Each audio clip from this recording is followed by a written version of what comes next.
Party अपने पूरे स्वभाव पर थी। लॉन में चारों ओर पेड़ों और सलीके से कटी झाड़ियों पर टंगी छोटी छोटी बल्बों की झालरें जैसे ऊपर खुले आसमान में जगमगाते सितारों से होड़ लेकर टिमटिमा रही थी।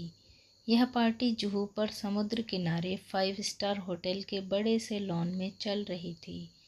एक कॉर्नर में अपने दोस्तों के साथ खड़ी, यौवन में मद की डूबी, गौरवर्ण सुगंधित दीयष्टि, सुंदर नैन नक्श मॉडर्न स्मार्ट, सुंदर भावपूर्ण आँखों वाली मोही पर जिसकी नज़र भी एक बार पड़ रही थी वह दोबारा जरूर देख रहा था। उसके घने काले केस कमर पर बल खाते इतराते से हवा में छेड़छाड़ कर डोल रहे थे। यह पार्टी मोही के ऑफिस के सीनियर प्रशांत शर्मा की मैरिज एनिवर्सरी के मौके पर थी। प्रशांत अपने जिन पुरुष मित्रों के साथ खड़े थे उनमें से एक पर मोही की उड़ती उड़ती नज़र पड़ी तो मोही उनकी पर्सनैलिटी से मन ही मन प्रभावित हुई।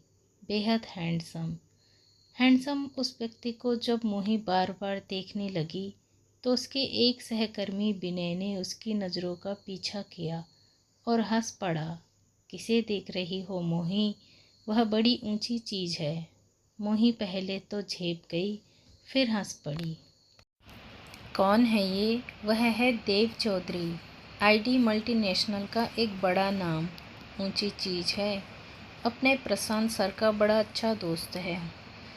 इतना ही कह मोही फिर अपने ग्रुप में व्यस्त हो गई। वह अपने दोस्तों के साथ प्रत्यक्षता तो व्यस्त थी पर अब इतनी सावधानी से देव को देख रही थी कि विनय की तरह फिर कोई पकड़ नहीं पाए। देव जच गया था मोही को। वह खुद एक बड़े पद पर थी पर मुंबई जैसे महानगर में भीड़ में भी खुद को अकेली ही पाती थी। छोटे से शहर से पढ़ लिख कर यहाँ अपनी मेहनत से पहुँच तो गई थी पर भविष्य के रंगारंग सपने जो अभी तक उसकी आंखों में पूरे भरे थे, पूरे होने बाकी थे। पार्टी में ऑफिस के लोगों के साथ ग्रुप की बातचीत करके मोही ही थी। अमिता धीरे धीरे कह रही थी कि यह आज मोही को क्या हो गया है। ऑफिस में तो अलग ही मूड में रहती है, यहाँ तो आज सबसे मिक्स होने की बड़ी कोशिश कर रही है। यार मैं तो इसे समझ ही नहीं पाती, कभी बहुत रिजर्व रहती है, कभी एकदम खुली किताब। अंशुल ने कहा, खुली किताब नहीं है यह, जितनी बाहर दिखती है उतनी ही अंदर है। यह सीधी सादी तो बिल्कुल नहीं है, यह बहुत ही पहुंची चीज़ है। सच ही था, वह लंच तो ऑफिस में सबके साथ ही करती, हंसती बोलती भी थी पर उसने अपने चारों ओर एक जादुई घेरा सा बना रखा था जिसे कोई लांघ नहीं पाता था, लड़का हो या लड़की।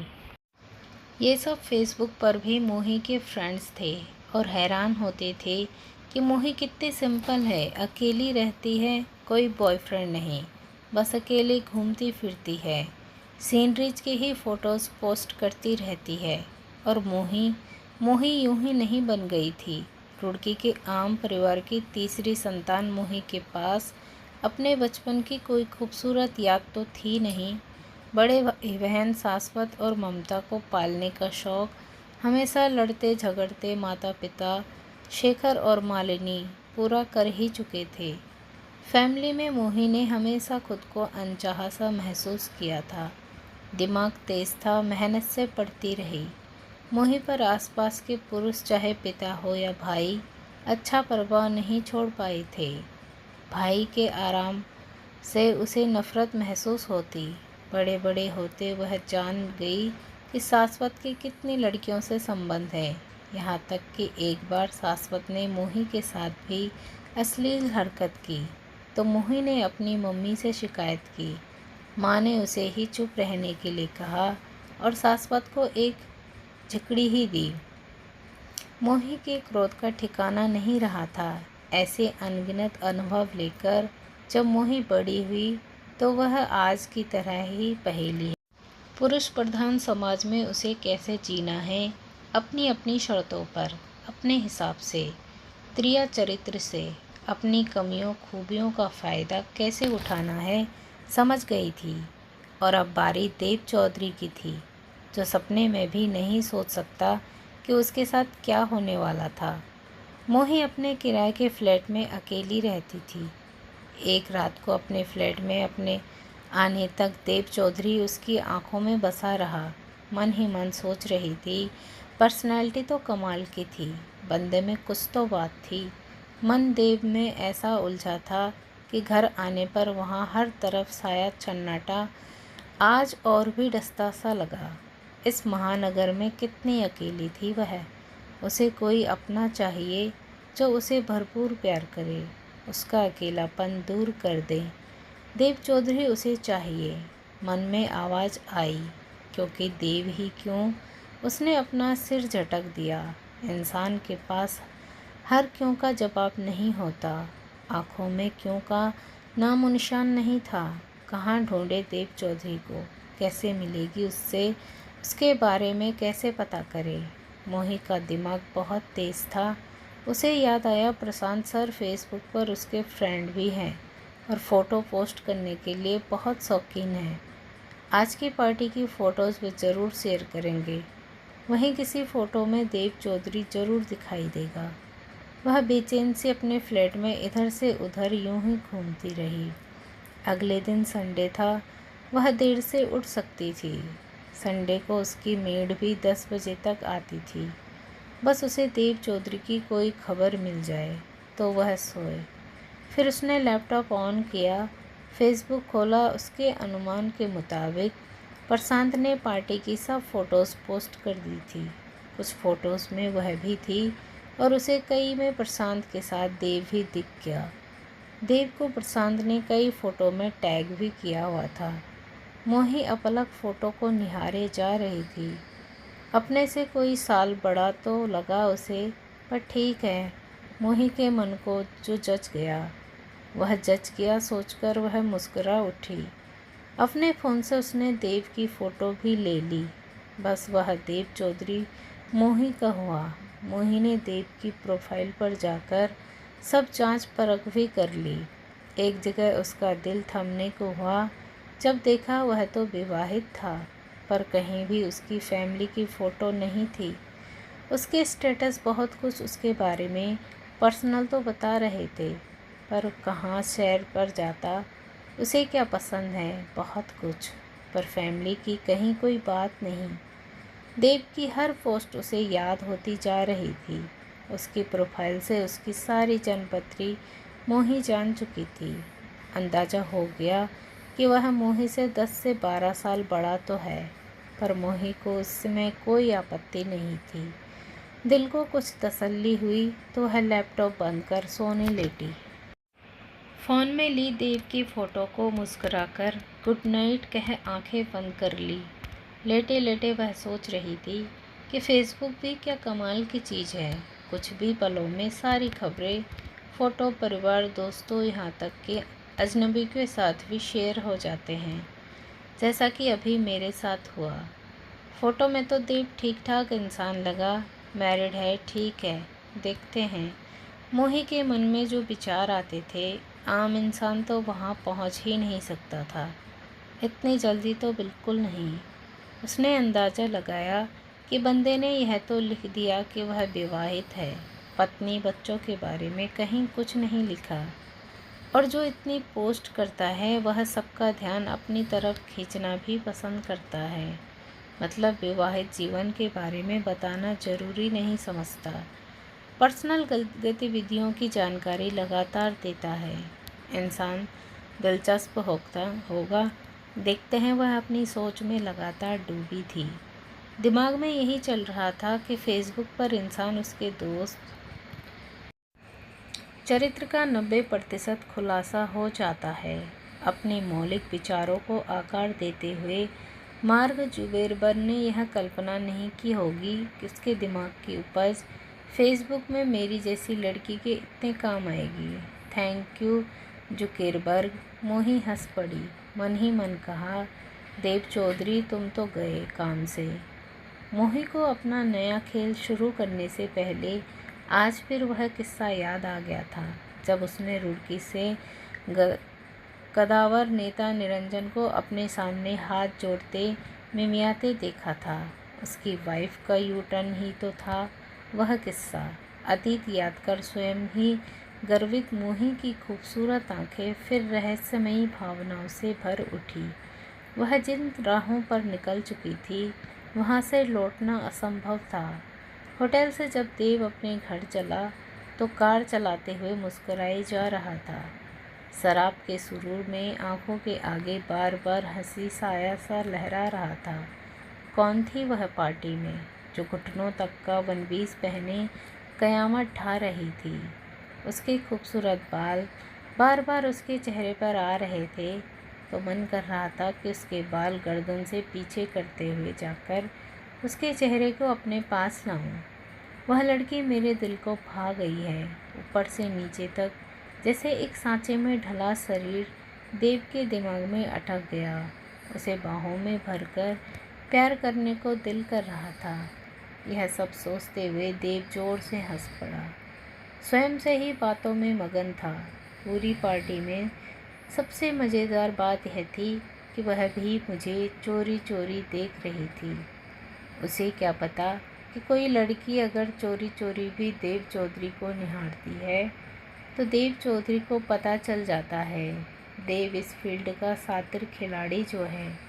चलो अब घर जाकर उस कयामत की कुंडली निकालते हैं और उसमें मेरा यह प्रशांत ही मेरी हेल्प करेगा।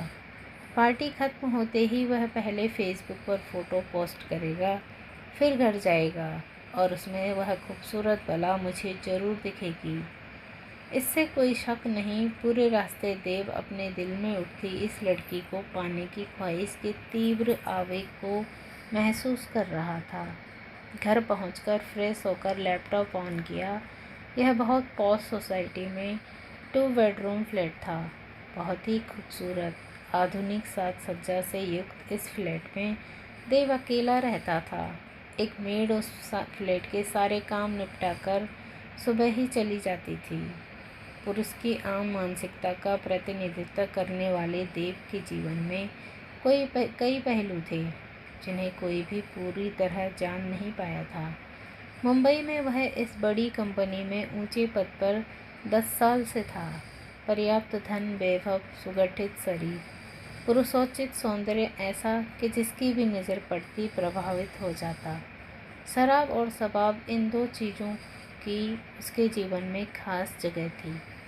औरत जिसके लिए बस बिस्तर की चीज़ थी, जिस पर भी कभी उसका दिल आता उसे अपने बेडरूम तक लाकर ही छोड़ता। अपनी बातों और अपने व्यक्तित्व का पूरा फ़ायदा उठाते हुए अब तक ना जाने कितनी लड़कियों से संबंध बना चुका था, जिसकी किसी को भी कभी भनक नहीं लग पाई थी। ऑफिस में उसकी छवि बेदाग थी, एक कर्मठ चरित्रहीन इंसान की छवि थी। उसका मानना था कि इस मामले से उसे किक मिलती थी कि वह किसी भी लड़की से संबंध बनाकर जब जी चाहे उससे येन केन प्रकारेण जान छुड़ा सका और बेदाग छवि लेकर फिर जीवन में अगले शिकार पर निकल सकता है। सारी ये अय्यासियों के बाद भी सब उसे अच्छा ही समझते थे। यही उसके जीवन का रोमांच था। ऑफिस में वह अलग देव होता, नए हुस्न के साथ अकेलापन मिलते ही नया देव खड़ा हो जाता। वह विवाहित था और उसकी पत्नी शिखा और 2 बच्चे उसके पेरेंट्स के साथ लखनऊ में रहते थे। देव अपने घर जाता रहता। उसका पारिवारिक जीवन उसके मुंबई के लाइफ स्टाइल से बिल्कुल अलग था। घर जाता तो पत्नी, बच्चों, पेरेंट्स पर इतना प्यार सम्मान लुटाता कि वे कभी कोई शिकायत कर ही नहीं पाते थे। जब भी शिखा को उसके पेरेंट्स मुंबई साथ रखने के लिए जोर डालते, उसका जवाब होता, मैं मुंबई में अकेला ही कितने दिन हूँ, टूर पर ही तो रहता हूँ। वहाँ अकेले इतने बड़े शहर में ये लोग परेशान ही होंगे। शिखा सीधी सादी पति की बात मानने वाली युवती थी, पढ़ी लिखी थी पर अपने कंफर्ट जोन में रहने वाली। देव जब जब शिखा के साथ होता उसके आगे पीछे दीवानावार घूमता। प्रत्यक्षतः वह पत्नी पर दिलो जान से मोहब्बत लुटाने वाला पति था। जिसने रात दिन शिखा के साथ बिताया, मुंबई से दूर रहने की सारी कसर पूरी कर देता। शिखा उसके प्यार में डूबी देव के फिर अगले बार आने का इंतज़ार करती। दोनों हमेशा व्हाट्सएप फ़ोन पर संपर्क में रहते। देव उसे 2 से 3 बार मुंबई 10 दिन के लिए ले गया था। खूबसूरत दिन गुजरते। शिखा को भी लगता कि देव टूर पर ही तो रहता है। कुछ दिन पूरे जोश व खरोश के साथ बिताकर शिखा पर अपना बेहनता प्यार लुटाकर देव उसे वापस लखनऊ भेज देता। अचानक शिखा का फ़ोन आ गया। देव पहली बार घंटी में ही झट से उसका फ़ोन उठाया। कहाँ हो देव? कितने फ़ोन किए? घर आ गए ना? कैसी रही पार्टी? देव ने प्यार भरे स्वर में कहा। हाँ, बस अभी आया हूँ। वहाँ शोर में फ़ोन सुना नहीं। सॉरी, तुम्हारे बिना कोई पार्टी अच्छी नहीं लगती, सब बोरिंग लगता है। प्रशांत ने बुलाया था, बस हाजिरी दे आया। Oh, I love you Dev. Me too dear. माँ, पिताजी, बच्चे कैसे हैं? सब अच्छे हैं। अरे हाँ, यही बताने के लिए फ़ोन कर रही थी कि बच्चों का रिजल्ट बहुत अच्छा है। दोनों अपनी क्लास में फर्स्ट आए हैं। अरे वाह, इन सब का क्रेडिट तुम्हें ही जाता है dear. I am proud of you. Shikha, तुमने वहाँ सब संभाल रखा है, तभी मैं यहाँ निश्चिंतता से काम कर पाता हूँ। तुम्हारी जैसी पत्नी पाकर मैं बहुत खुश हूँ। Love you sweetheart. Shikha खिल उठी। थैंक्स देव, गुड नाइट कहकर देव ने फ़ोन रख दिया। उसने फ़ोन रखकर आंखें बंद की, शिखा को याद किया। उसके लिए शिखा विश्वास की प्रतिमूर्ति थी, एक प्रतिमा थी जिसे वह दिल में बिठा सकता था। लेकिन देव जीवन चाहता था, हलचल चाहता था, अपनी नसों में गर्म खून का मादक प्रभाव चाहता था। देव ने एक पैग बनाया, आराम से तकियों का सहारा लेकर फेसबुक खोला। देखते ही हंस पड़ा। यह प्रशांत भी ना, इसके फ़ोटो पोस्ट करने की भी हद है। खैर, आज इसके इस शौक़ से मेरा बहुत फ़ायदा होगा। उत्साह से 2 बड़े घूंट लगाते ही उसके मुंह से आह निकली। यस, यह रही। ओह, तो नाम है मोही शर्मा। प्रशांत ने कुछ फ़ोटोज़ में मोही को टैग किया हुआ था। देव ने मोही का प्रोफाइल खोल लिया। वाह, यह तो प्रशांत के ऑफिस में ही है। अकेली रहती है, अनमैरिड है, छोटे शहर की है, बस और क्या चाहिए। मोही शर्मा, बहुत सुंदर हो यार। इस फोटो में उसे मोही का यौवन उन्माद सा प्रतिबिंब सा लगा। वह मौन भाव से मोही के सौंदर्य को निरखता रहा। नशे में डूबे देव ने लैपटॉप पर झुककर मोही के चेहरे को छुआ। अब तुम इस घर में जल्दी ही मेरे साथ होगी मोही, मेरे साथ मुझसे लिपटी मेरी बाहों में, मेरे प्यार में दूध। देव बाकी फ़ोटोज़ भी देखने लगा। अचानक देव ज़ोर से हंस पड़ा। ओह मोही, तुमने मेरी प्रोफाइल देखी है? तुम्हारी प्रोफाइल से जान चुका हूँ, मज़ा आएगा। तुम शेर तो मैं शवा शेर। आओ मोही, मेरी रंगीन दुनिया में तुम्हारा स्वागत है। Welcome to the devil's den. Mohi सुबह देर से सोकर उठी। संडे था। उसने पूरा दिन मन ही मन प्लानिंग में बिता दिया कि कैसे क्या करना है। मंडे ऑफिस आकर अपनी प्लानिंग के हिसाब से प्रशांत की सेक्रेटरी स्टेला को गुड मॉर्निंग बोला। स्टेला को अपनी पसंद की चीज़ें खिला खिलाकर दोस्ती पक्की करने में मोही को कुछ ही दिन लगे। मोही को देव के बारे में पता करना था। प्रशांत के हर प्रोग्राम की खबर स्टेला को रहती थी। एक दिन लंच करते हुए स्टेला ने कहा, प्रशांत सर की वाइफ बाहर गई हुई है, आज तो वे शाम को अपने दोस्त देव को ही बुलाएंगे। मोही के कान खड़े हुए। लापरवाह से अंदाज में पूछा, अच्छा, कौन दोस्त?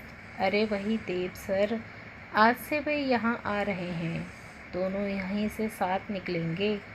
प्रत्यक्षता मोही ने इतना ही कहा। शाम को सब घर जाने के लिए उठ गए। मोही काम करती रही। स्टेला ने पूछा, क्या हुआ, चलना नहीं है? मेरी तबीयत को सुस्त है, इस काम को निपटा लूँ, कहीं ऐसा न हो कल छुट्टी लेनी पड़े। जब ऑफिस में मोही और कुछ दोस्त दूर बैठे एक दो लोग ही काम कर रहे थे। प्रशांत अपने कैबिन में था। काम करते करते जब मोही ने कनखियों से देव को आते देखा तो उसके दिल की धड़कनें तेज हो गई। आओ देव चौधरी, तुम्हारा ही इंतज़ार था। देव ने भी मोही को दूर से देख लिया था, पर उसे पूरी तरह इग्नोर करता हुआ सीधा प्रशांत के कैबिन में चला गया। प्रशांत और देव सहपाठी भी रहे थे। वे दोनों बातें कर ही रहे थे कि मोही ने दरवाजे पर दस्तक दी। प्रशांत के अंदर बुलाने पर भोली सी सूरत बनाकर मोही बोली, सर यह प्रेजेंटेशन अभी पूरा कर दिया है। अरे तुम अभी तक घर नहीं गई? यह तो कल भी कर लेती तो ठीक था। मीटिंग के लिए 2 दिन है हमारे पास। बस सर, सोचा इसे अभी पूरा कर लेती हूँ। ओह वेरी गुड मोही, come join us, save a coffee. Thanks sir, अभी नहीं। अच्छा हम भी निकल रहे हैं, चलो तुम्हें ड्रॉप कर दें। Okay sir, thanks. अचानक प्रशांत ने कहा, अरे इनसे मिलो, मेरा बेस्ट फ्रेंड देव।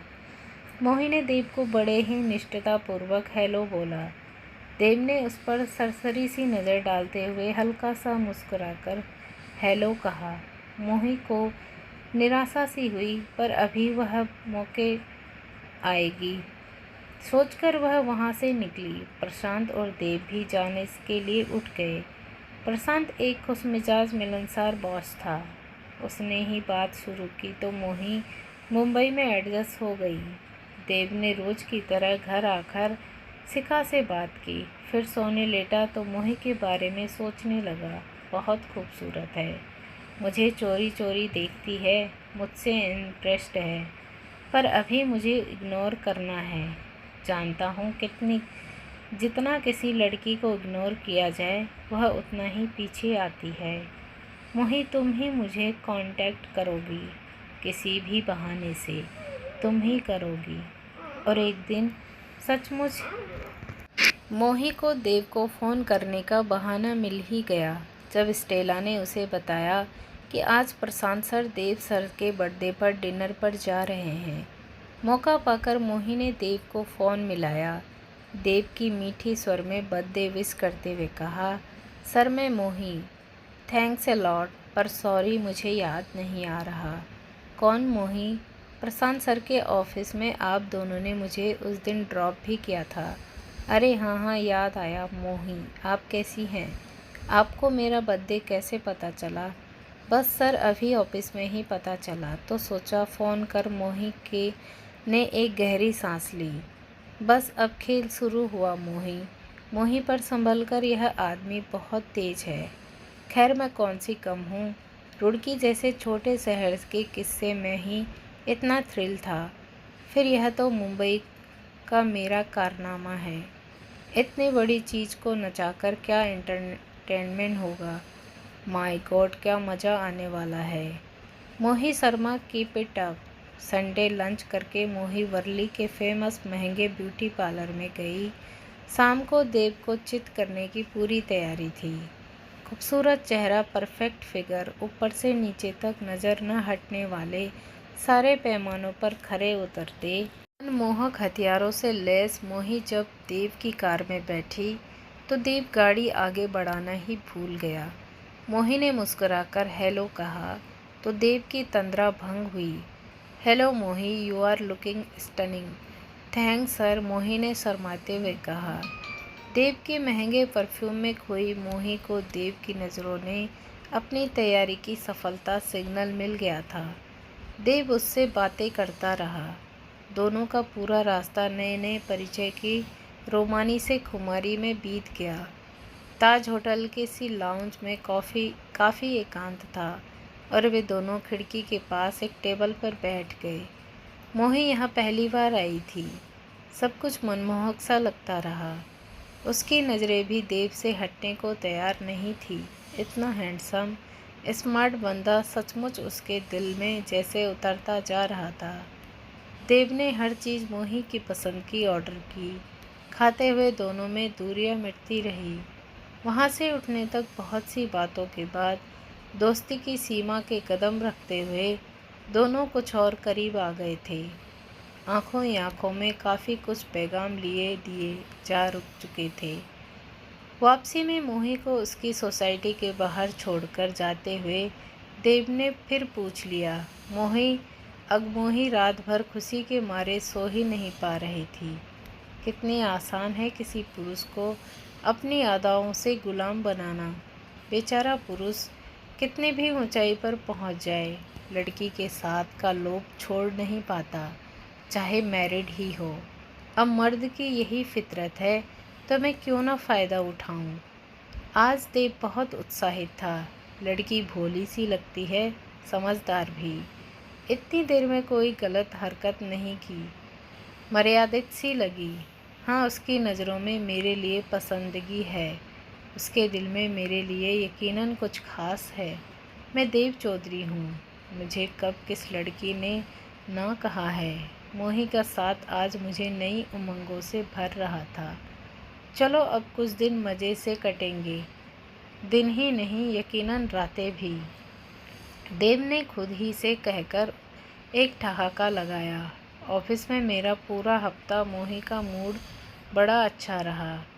अपना काम मन से कर रही थी।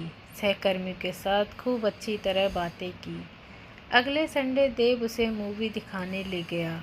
मूवी के सभी रोमांटिक सीन के बाद दौरान देव एक बहुत मर्यादित दूरी फिर सोने लेटा तो मोही के बारे में सोचने लगा। बहुत खूबसूरत है, मुझे चोरी चोरी देखती है, मुझसे इंस्पिरेड है, पर अभी मुझे इग्नोर करना है। दोस्तों, यहाँ से ये स्टोरी दोबारा रिपीट हो रही है बीच में, माफ़ कीजिएगा, ये एडिटिंग करते समय हो ही जाता है। और एक दिन मोही और देव अक्सर मिल ही जाते हैं और देव और मोही एक बर्थडे पार्टी में मिलते हैं। फिर उनकी दोस्ती आगे बढ़ती है।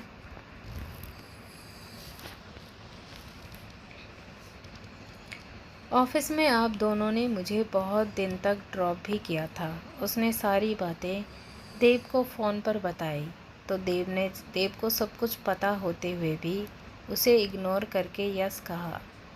और जैसे ही देव उसकी यादों में खोया हुआ था तो अनगिनत फूलों की खुशबू बस गई हो। देव ने ही पेमेंट किया तो मोही ने कहा, आपको भी मेरी एक बात माननी पड़ेगी। आप मुझे अपने आप नहीं कहेंगे, बस तुम कहोगे। फिर भी तुम मुझे सर नहीं देव कहोगी। दोनों के बीच की दूरियां दिन पर दिन कम होने लगी। अब करीब रोज़ ही दोनों एक दूसरे को फ़ोन करने लगे। दोनों के कदम नई दिशा में तेज़ी से बढ़ने लगे। एक दिन देव ने मोही को फ़ोन किया, तुम्हें देखने को मन हो रहा है, ऑफिस के बाद बाहर मिलता हूँ, कहीं कॉफ़ी पीते हैं। ठीक है कहकर मोही अपने आप को मन ही मन शाबाशी देती रही। दोनों एक कैफ़े में साथ कॉफ़ी देर बैठे। फिर देव ने कहा, मेरे घर चलोगी, वही डिनर ऑर्डर करेंगे, कुछ देर और साथ रहते हैं। मोही ने सोचने का अभिनय किया, फिर झिझकते हुए बोली, नहीं फिर कभी, आज फिर लौटने में रात हो जाएगी, सुबह ऑफिस है।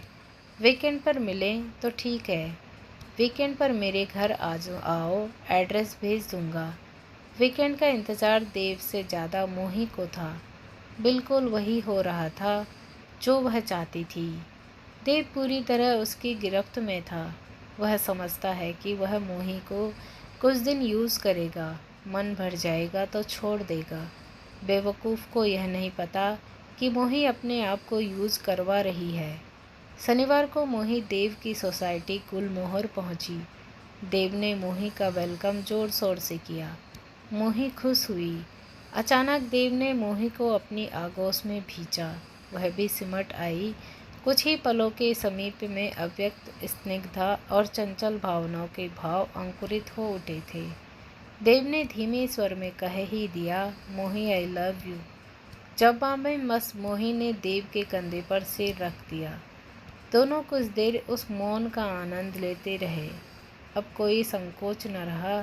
दोनों ने पास ही सोफे पर बैठकर जूस पिया। फिर देव ने कहा, आओ तुम्हें अपना फ्लैट दिखाता हूँ। मोही उठ गई। शानदार फ्लैट में मोही को अपना अलग ठिकाना साफ साफ नज़र आ रहा था। देव ने अपना बेडरूम दिखाते हुए कहा, आराम करोगी थोड़ी देर। मोही सकुचाई सी खड़ी रही। बेडरूम में आगे के दृश्य की कल्पना कर चुकी थी। वह कुछ कहे इससे पहले उसका हाथ पकड़कर देव ने उसे बेड पर बिठाया। वह कसमसा उठी। देह का भी अपना संगीत, अपना एक राग होता है। तारों को कसने पर झंकार तो पैदा होने ही थी। फिर वह भी अपनी बाहों में बंधी झरने के पानी की तरह बहती चली गई। थोड़ी देर बाद दोनों ने डिनर ऑर्डर किया। होम डिलीवरी होने तक दोनों अब आराम से लेटे ही रहे। डिनर के बाद मोही ने घर जाने का उपक्रम किया तो देव ने कहा, छोड़ो मोही, कल जाना, पर सुबह आपकी मेड आएगी तो यह आपकी फैमिली को भी कभी बता सकती है। इससे मैं निपट लूँगा। शिखा यहाँ जल्दी नहीं आने वाली। मैं ही अभी जाता रहूँगा। रात मोही ने देव के फ्लैट पर ही बिताई। दोनों मन ही मन अपने अपने शिकार के जाल में फंसने पर बेहद खुश थे। मेड के आने से पहले मोही एक दिन पहले के कपड़े पहने तैयार थी। देव ने गंभीर स्वर में मेड से कहा, ये मेहमान हैं, आती जाती रहेगी, इनके लिए भी ब्रेकफास्ट बना दो। मेड लता ने एक नज़र मोही पर डाली। मुंबई में ऐसे मेहमानों का उसे पूरा पूरा आइडिया था। उसने देव के फ्लैट पर ऐसी मेहमान पहले भी तो देखी थी। कई हफ्ते ऐसे बीते। देव और मोही अब फ्राइडे से संडे रात तक साथ ही रहते। यहाँ तक कि मोही के पास देव के घर की एक चाबी भी रहने लगी थी। देव को मोही में एक अलग बात यह लगी कि पिछली लड़कियाँ सचमुच पैसे के लिए उसके पास आती थी, लेकिन मोही उसे सबसे अलग लगती थी। सादगी पसंद, घरेलू, अपने ऊपर एक पैसा खर्च नहीं करवाती थी। देव उससे कुछ ज़्यादा ही जुड़ता जा रहा था। मोही का रात दिन का साथ उसे सचमुच भाने लगा था। मोही ने उसे खुशी खुशी लखनऊ भेजा था और लौटने पर उसकी फैमिली की कुशलक्षेम भी शालीनता से पूछी थी। मोही ने देव को यह महसूस करवा ही दिया कि उसे देव से सचमुच प्यार है। वह उसे किसी भी कीमत पर खोना नहीं चाहती। एक वीकेंड पर मोही को उदास देखकर देव ने उसे बाहों में भरते हुए पूछा, इतनी उदास क्यों हो मोही, आप मुझसे शादी करेंगे? मोही कहते हुए देव के कंधे पर सिर रखकर सिसक उठी। देव के जैसे करंट लगा। क्या कह रही हो? मैं मैरिड हूँ। यह तो मैं जानती ही हूँ, बस मेरी खुशी के लिए। मोही ने सारा प्यार उड़ेल दिया जैसे, पर यह गैर कानूनी है। मेरी एक इमेज है, मैं किसी भी कीमत पर अपनी इमेज खराब नहीं कर सकता, न लखनऊ में न यहाँ। मैं किसी को भी नहीं बताऊंगी देव, आई प्रॉमिस। आपके बारे में कोई जान ही नहीं पाएगा। मैं बताऊंगी ही नहीं कि मेरी शादी किससे हुई है। मेरा इस दुनिया में कोई है ही नहीं, मेरे जो हैं आप ही हैं। बस मैं इसमें ही खुश रहूँगी कि मैं आपसे जुड़ गई। कहते कहते देव के गले में मोही ने बाहें डाल दी। उसके युवा शरीर की तपिश के आगे देव की चालाकियाँ धरी की धरी रह गई। उसने भी मोही के इर्द गिर्द अपनी बाहें फैला दी। कहा, सोचता हूँ मोही का चेहरा, मीठी आवाज़, युवा तन, मनमोहक अदाएँ, सब देव के विवेक पर भारी पड़ी। कुछ दिन बाद ही देव ने हाँ कहते ही मोही के आसमान में जैसे उड़ने लगी। एक मंदिर में दोनों ने शादी भी कर ली। ऑफिस में सब हैरान रह गए कि जब सुंदर और अलग ढंग से सजी धजी मोही ने मिठाई का डिब्बा ऑफर करते हुए कहा, सब लोग प्लीज़ मुंह मीठा करो, मैंने शादी कर ली। क्या संवेद स्वर में से ऑफिस गूंज उठा। अरे किससे, कब, अचानक?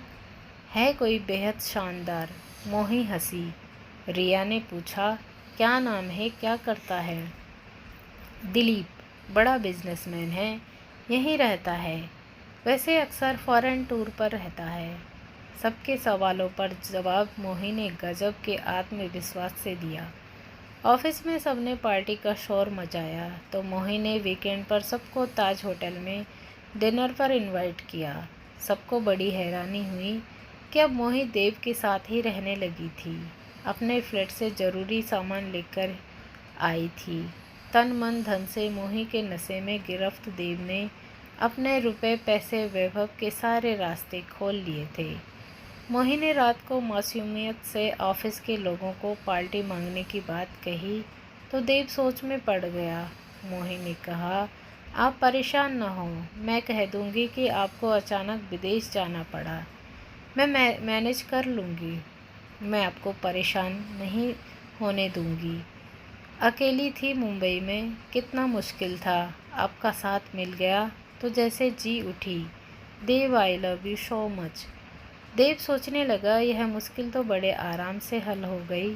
मुझे पिक्चर में कहीं आना ही नहीं है। यह तो पार्टी भी मैनेज कर लेगी। क्या फ़र्क पड़ता है, जैसे यह जी रही है जी ले। मेरा क्या नुकसान हो रहा है। मेरे दिन रात तो वैसे ही हसीन गुजर रहे हैं जैसा मैं चाहता था। इसे तो मेरे पैसे की भी ज़रूरत नहीं होती। इसे कोई लालच ही नहीं है। अपना कमाती है, प्रत्यक्षता से बोला। मोही, यह कार्ड रख लो। पार्टी का पूरा पेमेंट इसी से करना। अपना खर्च भी इसी से करना। मेरा भी कुछ फ़र्ज बनता है, आखिर पत्नी हो मेरी। कहकर शरारत से देव उस पर झुक गया तो मोही हंस दी। पार्टी से पहले मोही लोअर पैरल में पैलेडियम मॉल में शॉपिंग के लिए गई।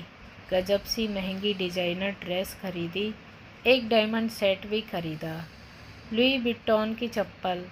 घर आकर चेहरा दुखी करके बोली, सॉरी देव, मैंने बहुत खर्च कर दिया। अरे नई नई दुल्हनों, इतना तो बनता है। कमाल की लगोगी पार्टी में।